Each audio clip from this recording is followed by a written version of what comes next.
አልዋን ፕሮዳክሽን ዴይሊ ተመሳሳይ ሰዓት ላይ ጠዋት 4 ሰዓት ላይ ስልክ ይደወላል። ፈርስት ዴይ ደግሞ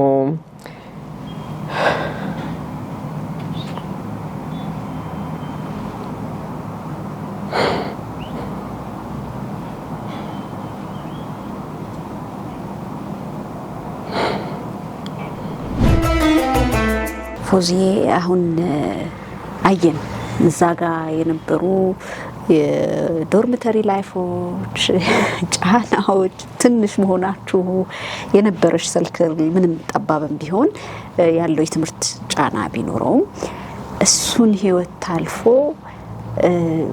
መቼ እንደው በስንት አመት ወደ ስራ ተገባ? የስራ የመጀመሪያ ገጠመኞችና እንዲ ኤሪያዎቹ ራሱ ወዴት አቀናሽ? እስቲ እንደው ድሮ ከህርሽ ጋር ካፋ ማያዙ ቀጥሎ እንደምትባሉት ውስጥ ግንባታ ውስጥ ገባሽ ወይስ በየትኛው የስራ ዘርፍ ላይ ተሰማራሽ? ከዛ በኋላ እንዴት ነበር? ያው ፈርስት ዲግሪን በኬሚካል ኢንጂነሪንግ ነው የጨረስኩት። ባይ ዘ ዌይ ቅድም ያልሽው ትልቅ ፖይንት ነው። አባቴ ኢንዱስትሪ በተለይ ሪፋይነሪ ውስጥ ሰራ ነበረ እና በየጊዜው የሚመጡ መጽሔቶች አሉ። ሃይድሮካርበንስ የሚል መጽሔት አለ።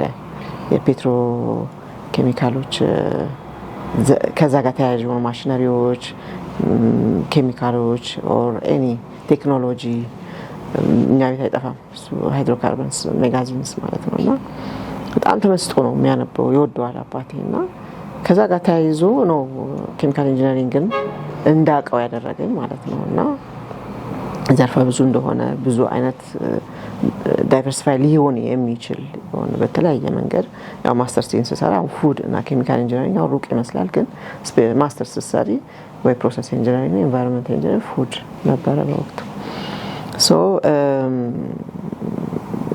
ወደ ኢንዱስትሪው ዓለም ለመግባት ያው ኢንተርቪው ማስታወቂያዎች ምናምን ነበሩና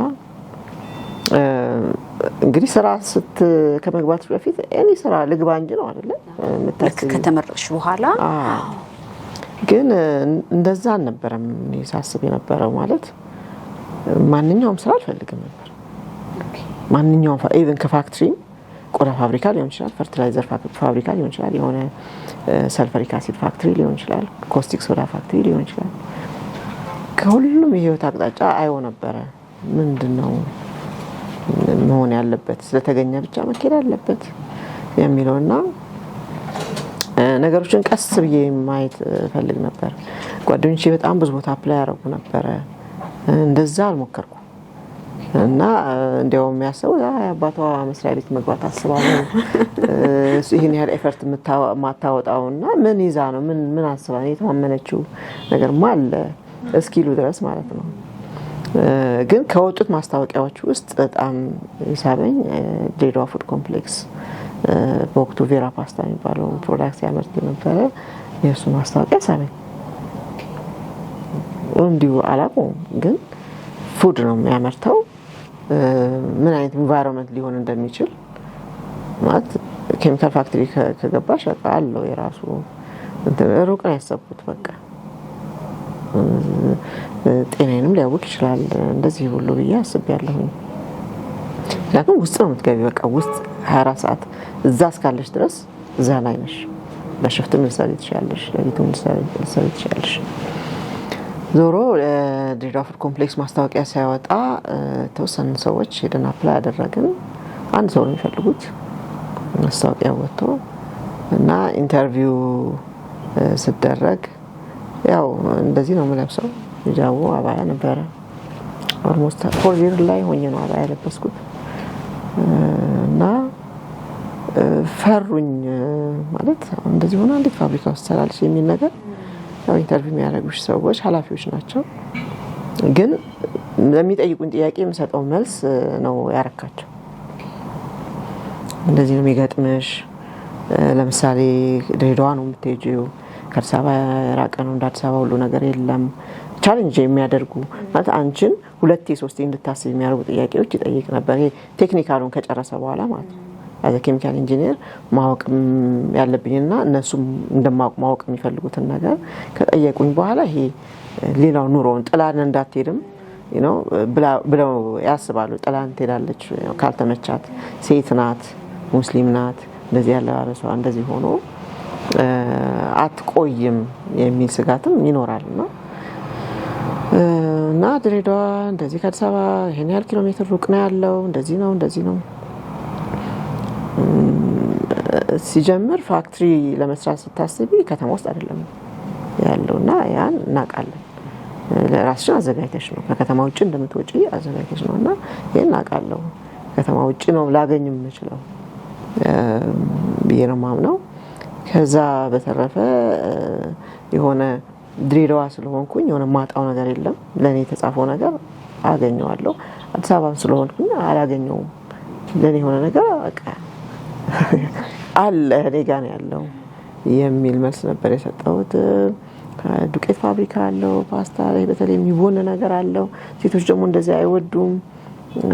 ትችዋለሽ ግን እንደዚህ የሚል ጥያቄ ነበረ። ሲጀምር የኬሚካል ኢንጂነሪንግ ላቡን ብታየው ሚኒ ፋክትሪ ነው። ወደ 6 ላቦች ነው እንደዚህ ነው ያሉት። ቴስቲሽን ላብም ቴስቲሱን ስንሰራ ያው ቦኖብን እንደሚሆነው ሆነን ነው ጨረስነው። እና ያ ነው በቃ አየሩ ያ ነው። የተለየ ነገር አልጠብቅም። ስለዚህ ይሄ ኤክስፔክት ያላረገው ወይም ደግሞ ሌላ ላስብ አልችልም። በቃ ይሄው ነው ኤክስፔክት ማደርገው። እንደዚህ አይነት መልሶች ነበር የምሰጠውና ፋይናሊ መረጡኝ። ሄድኩኝ ድሬዳዋ። በዚህ አጋጣሚ አባቴን ይዞኝ ሄደው ስራ ለመጀመሪያ ጊዜ ልቀጠር ሲሄድና እንዲያውም ከስራ ትጀምሪያለሽ ከተባልኩበት ጊዜ ትንሽ ወደኋላ አርፍጄ ነው የመጣው። እሱም ለምንድነው አባቴ ሀረር ላይ ፕሮጀክት አለው ዴፖ እና የዛ ሳይት ቪዚትን እኔን ከማድረስ ጋር ለማመቻቸት ተወሰነ የሚሰራው ነገር ነበር፣ አሬንጅ የሚያደርገው ነገር ነበርና በዛ ምክንያት አዲስ አበባ ላይ ያለውን ስራ አስኪያጅ ብራንች ኦፊስ አዲስ አበባ ላይ ያላቸው ስራ አስኪያጁን አስፈቅዶ እንደገና ድሬዳዋም ስንሄድ አብሮኝ ነው ሄደው። በቃ ትምህርት ቤት እንዴት ነው ፈርስት ዴይ ስኩል ሲያስገባኝም እሱ ይዞኝ ሄደው። ፈርስት ዴይ ደግሞ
እና እንደዛ ይዞኝ ሄደ። ቤት መከራየት ነበረ። እንደዚህ በአጋጣሚ ነገሮች ተሰካኩ። አንድ ጓደኛዬ ካምፓስ አብረን ተማርን። ሁለት ነን አልኩሽ። ድሬዳዋ ልጅ ናት እና እናቷን ነግራ ዘመዶቿ ሁሉ የተሳተፉት ለኔ ቤት ለማግኘት ቤት ተከራየን። እቃ ሞላልኝ። ከዚህ ይዤ ሄድኩት ነገር አለ። በመስሪያ ቤት መኪና ነበረ ይዞኝ የመጣው። ታናሽቴ ደግሞ ብቻዋን ትሆናለች ተብሎ እንዳላማጅ ታናሽቴ ሁለታችን ይዞን የመጣው እና በቃ የተወሰነ ጊዜ አብሮን ቆየ።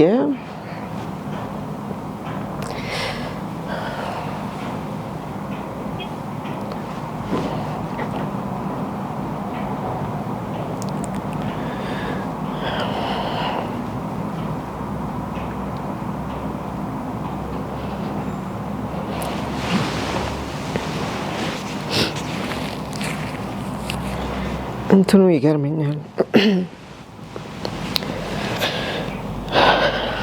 ቁርጠኝነቱ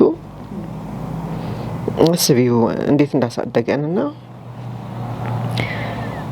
ከቤት እንዳንወጣ ሰፈር ውስጥ ምናምን እንዲህ ሚንግል እንዳናደርግ በጣም በቁጥጥር አሳድጎሽ የሆነ ለዓላማው ሲሆን ደግሞ ካምፓስ ሳምንቱ ሙሉ አይመጣም። ስትገቢ ገባሽ ነው ራስሽን እንድትጪ የሚያደርግበት መንገድ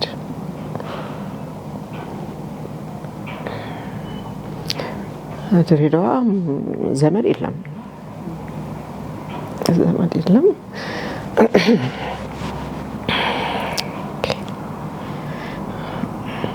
ግን ያው ማናውቀው ሀገር ተወሰነ ጊዜ ያላመደን ነው። በቃ የሆነ ሩቅ ነው የሚያየው። በቃ ከዚህ በኋላ በራሳቸው ካልቆሙ ሁሌ አልኖርም ነው። ግን እንደዛ አድርሶን አላምዶን ከሄደ በኋላ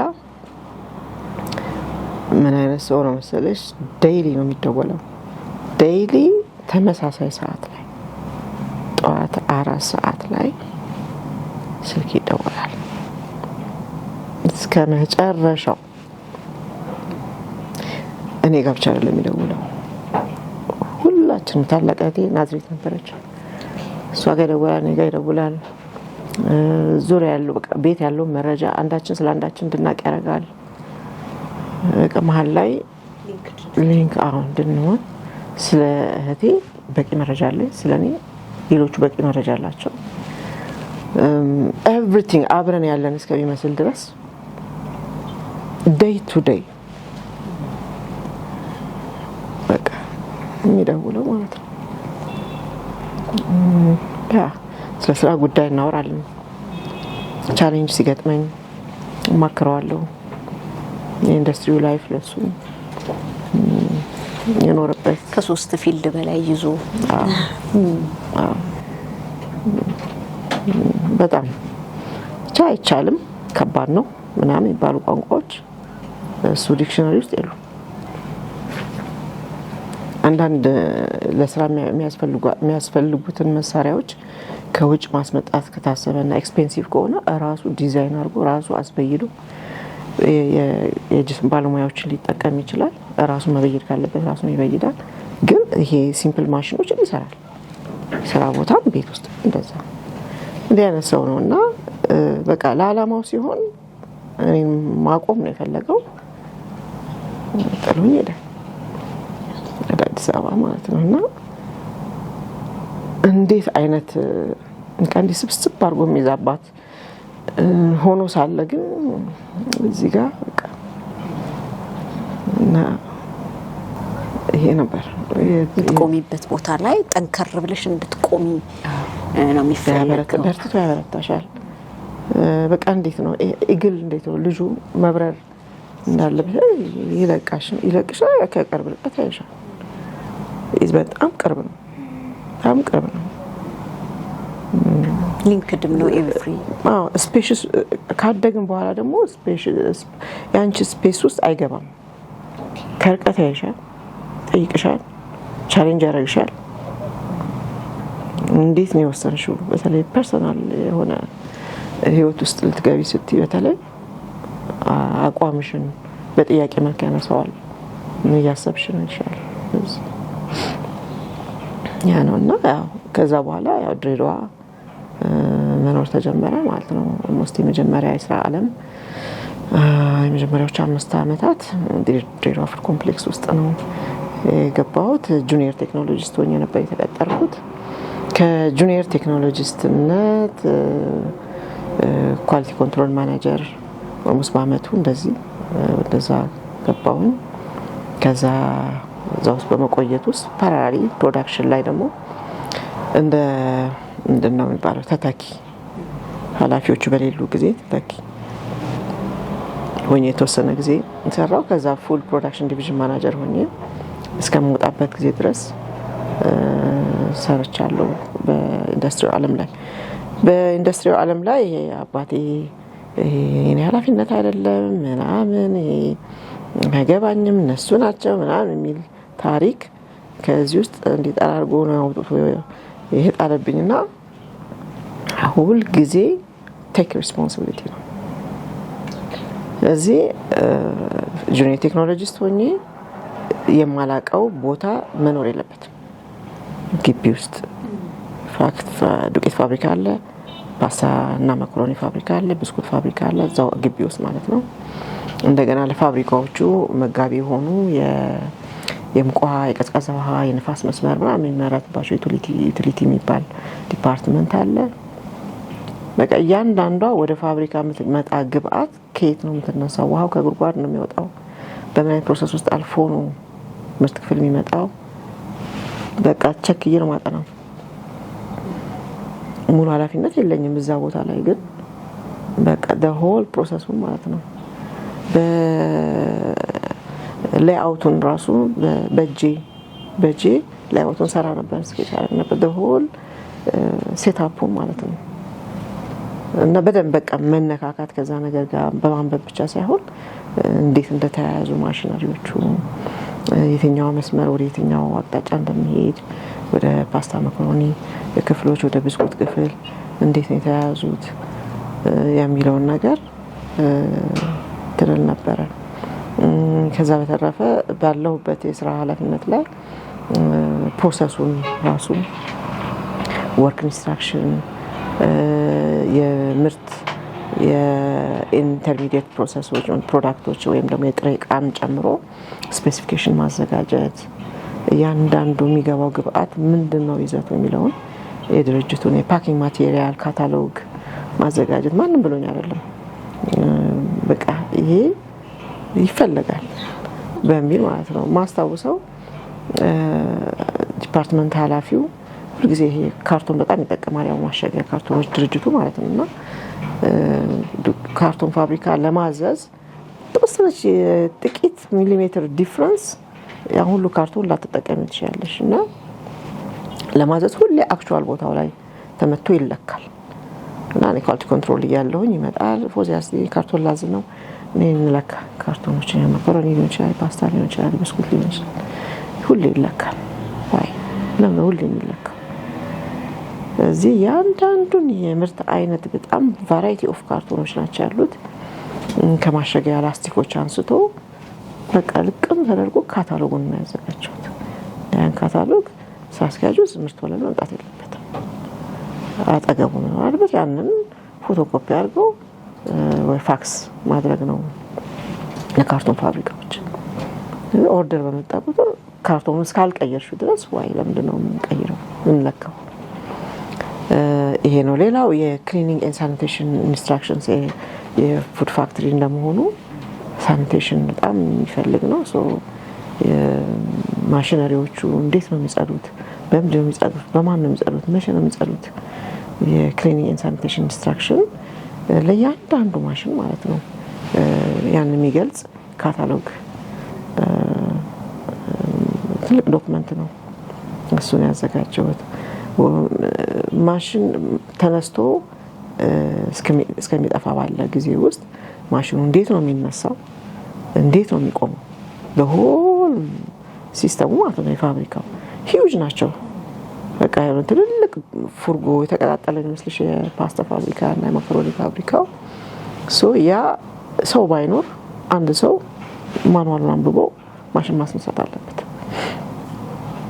በሆኑ ሰዎች መልካም ፈቃድ መሆን የለበትም ሰዎች ስራ የሚማሩት። በዚህ የሆኑ ሲኒየር የሆኑ ሰዎች ያን በጭንቅላታቸው ይዙና አዲስ ተቀጣሪ ሰራተኛ ኦፕሬተር እንደዚህ ሲመጣ በመልካም ፈቃዱ በዚህኛው በሲኒየሩ መልካም ፈቃድ ነው ሊማር የሚችለው። እዚያ በሰዎች ጭንቅላት ውስጥ ለሚቀመጣል ይሄ እውቀት የድርጅቱ እውቀት መሆን አለበት በሚል እንደዚህ አይነት ማኑዋሎችን ፕላስ የተለያየ ጊዜ ያጋጠሙን የማሽን መቆሞች ወይም ደግሞ በዴይ ቱ ዴይ ፌል ሲያደርግ ፕሮዳክሽን የሚቋረጥበትን ኮዞች ተለቅመው እንዲህ አይነት ችግር ሲፈጠር እንዴት ነው ትራብል ሹት የተደረገው፣ እንዴት ነው ትራብል ሹት እናደርገው፣ ያንን ዶክመንት አደረኩት። በቃ እንዲህ አይነት ችግር ሲፈጠር የቱ ጋር ነው የሚከፈተው፣ የቱ ጋር ነው የሚነካው፣ ምን አድርገን ነው የተስተካከለው። ይሄንን ማኑዋል ወርክ ኢንስትራክሽን ማኑዋል እነዚህ በራሴ ነው የምሰራው። በተለይ የሆነ ኮርስ ከወሰድኩኝ ያችን ኮርስ እንዴት አድርጌ መሬት ላወርዳት አልተኛም። ኮርሱን የወሰድኩ ነው ፕላን ማድረግ። ይሄን እዚህ ቦታ ላይ ተጠቀመው፣ ይሄን እዛ ቦታ ላይ እዛ ያለውን ችግር ልፈታው በዚህ ነው። ስለዚህ እዛው አስተማሪውን አሰልጣኙን እጠይቃለሁ። ስለዚህ ድሬዳዋን እኛ ለኮርስ ወይ አዲስ አበባ ወይ ደብረ ዘይት ኢትዮጵያ ማኔጅመንት ኢንስቲትዩት እዛ ገብተን ነው ስልጠና ብዙ የምንወስደው። በተለይ ማኑፋክቸሪንግ ማኔጅመንት ቤዝ የሆኑ ስልጠናዎችን ኢትዮጵያ ማኔጅመንት ኢንስቲትዩት ፕሮዳክሽን ዲፓርትመንት አለው። በፊልዶቹ ነው የተከፋፈሉት ዲፓርትመንት፣ ማርኬቲንግ፣ ኦርጋናይዜሽናል ዴቨሎፕመንት፣ ኤችአር ዲፓርትመንት፣ ፕሮዳክሽን ዲፓርትመንት ነበር። ዲዛይን ኮርሶችን ማንሲዎች ነበር የሚሰጡን። ኤሌክትሪካል ኢንጂነርስ፣ ኬሚካል ኢንጂነርስ፣ ሜካኒካል ኢንጂነርስ፣ ኢንዱስትሪያል ኢንጂነርስ ነበሩ። ከየፋብሪካው የምንመጣ ሰዎች የምንወስደውና በተለይ 2000 በፈረንጅ 2000 ዛሬ 25 ዓመት ነው ሰላም 2000 ላይ ኳሊቲ ማኔጅመንት ስልጠና የወሰድኩት ያኔ ነው፣ 25 ዓመት በፊት ማለት ነውና አቶ አድማሱ ጸጋይ ይባላል አሰልጣኙ። እነሱ ደግሞ ገና ኢትዮጵያ ማኔጅመንት ኢንስቲትዩት ሲቋቋም ስዊድኖች ነበሩ ያቋቋሙት። ስዊድን ሄደው ነው ኮርሶቹን የወሰዱት። ዲፕ የሆነ ኖሌጅ ያላቸው ሰዎች ናቸው። በወቅቱ ስቲል ስልጠናውን ሲሰጡ የነበር በየፈርጁ እነሱ ባቾች ነበሩ ሲኒየሮቹ። እና አቶ አድማሱ ጸጋይ ነበረ ስልጠናውን የሰጠው። የ3 ሳምንት ኮርስ ኳሊቲ ማኔጅመንት በወቅቱ እና በጣም ስታቲስቲካል ፕሮሰስ ኮንትሮል እንደ አንድ ፓርት ነበረ እዛ ውስጥ እና ብዙ ዳታዎች አሉ፣ ብዙ መጽሐፎች አሉት፣ ብዙ ሪሶርስፉል ነው በጣም አሰልጣኛችን የነበረውና ቪዲዮዎች አሉ። እነ ጆሴፍ ጁራን እነ ማነው ዴሚንግ በወቅቱ እነሱ ይሰጡት የነበረ ጃፓኖችን ያሰለጠኑበትን ወይ እሱ ነው በስልጠና መልክ ሆኖ እኛ ምንወስድ የነበረው በወቅቱ እና በ2000 ላይ አለቃዬ እድሉን ሰጠኝ። ከኔ በፊት 2 ሰዎች ሄደዋል። የዱቄት ፋብሪካው ስራ አስኪያጅ እንደነው ምርት ክፍል ኃላፊና የፓስታ ፋብሪካው ምርት ክፍል ኃላፊ እኔ ኳሊቲ ኮንትሮል ማኔጀር ነበርኩኝ። ሄደው ወስደዋልና አሰልጣኙ በጣም ትልቁ ኳሊቲው ሁሌም እናወራለት ማን ከየት መስሪያ ቤት እንደመጣ ያስታውሳል። እያንዳንዱ ፋብሪካ ያለበትን ክፍተት ያውቃል። ሄዶ ቪዚት ያደርጋል። ቪዚት ሊያደርግ ሲመጣ ፋብሪካሽ ላይ አንቺ የምታሳዩን ብቻ ለሚያይልሽ በፍጹም አትቆጣጣሪው። በቃ በደረቱ ተኝቶ ከስራ ያያል። የሆነ ነገር ውስጥ ገብቶ የሚሽጓጎጡ ነገሮችን ፌል የሚያደርግባቸው ቦታዎችን የክፍተት ምንጮችን ያውቃቸዋል። መጀመሪያ አንብቦ አጥንቶ ነው ይመጣው እና እንዲህ ፋብሪካ ላሳይሽ ወይ እንደ ብለሽ እንደ ጎብኚ ይሄ እንትን ነው ምናምን አያንሰማሽ። በቃ ይጠፋል ካጠገብሽ። በራሱ መንገድ ነው እንትን የሚለውና he knows እና ማን ከየት መስሪያ ቤት እንደመጣ እዚህ ያስተማረውን ነገር ምን አደረሳችሁ እንትና መጥቶ ነበር ምን አደረሰ ማለት ትጠይቂያለሽ። እና ብዙ ጊዜ እዚህ ጥላችሁት ነው የምትሄዱት፣ ሄዳችሁ አፕላይ ታረጉትም እንደዚህ ይላል እና ለምንድን ነው አፕላይ የማይደረገው የሚል ኩሪዮሲቲ ጫረብኝ ማለት ነው። ምኑ ነው የሚከብደው እስቲ ምንድነው አላቆም እና ለዛ በቃ ከያንዳንዷን ነገር ከስሩ ነበረ ጠይቀዋለሁ። ከክላስ ውጪ የሆኑ መጽሐፍቶች ፎቶኮፒ አድርጎ ይሰጠኛል። ምክንያቱም ድሬዳዋ ነው የምሄደው። ድሬዳዋ ማንም የለም አጠገብ እንዲህ በቀላሉ ትገናኙ አይደለምና የሚያስፈልገውን መረጃ ፎቶኮፒ ያደረኩ ማታ ዶርሜ ስገባ ደግሞ ፕላን ያደረኩ ነበር ማጠና 3 ሳምንት እዛ ስቆይ ማለት ነውና እንደመጣው ታዲያ አፕላይ አደረኩት። ስታቲስቲካል ፕሮሰስ ኮንትሮል እዛ እሱ ያስተማረንን ኳሊቲ ኮንትሮል ማናጀር ሆኜ በቃ የምርት ሂደቱን ኮንትሮል ምናረግበት፣ ጥሬ ዕቃዎችን ፎሎ ምናረግበት። ያቱም የነበረው ነገር ምንድነው በወር ነበር ሪፖርት የሚደረገው። ነገር ተበላሽቶ ነበር ብለሽ ሪፖርት ብታረጊ ነው ወጋለሁ።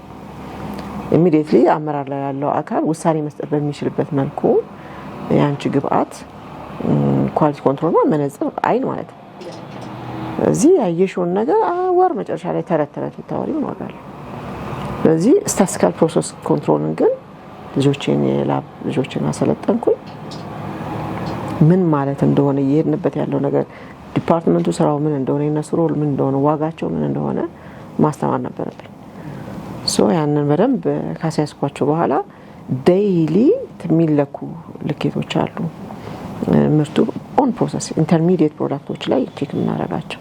ያንን በግራፍ ትልቅ ቻርት ይለጠፋል ግድግዳ ላይ። እዚህ ጋር ይለካካል ሚኑን፣ አቨሬጁን፣ አፐር ሊሚት፣ ሎወር ሊሚት። አክቹአሊ አፐር እና ሎወር ሊሚት ይሄ ስታቲስቲካል ኮንትሮል ፕሮሰስ እንትኑን ለመስራት የ3 አመት ዳታ ነው ቁጭ ብዬ ኮምፒውተር ውስጥ ያስገባሁት። በቀን ብዙ ዳታ ነው የሚወጣው። ዴይሊ የሚለካኩ ነገሮች አሉ።